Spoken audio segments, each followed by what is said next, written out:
in not a clear-cut observation, but had good control of the game. And the penalty and successful conversion has certainly swung things back Newcastle's way. Can they get over the line, the Jets? And just get that one step closer to winning the league. Even the Seagulls want to get involved.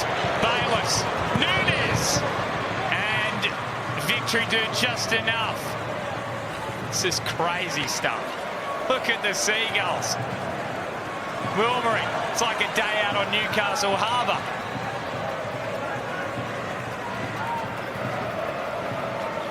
Well, Ben, with respect, Melbourne people go to Newcastle Harbour and say this is a night out at Amy Park.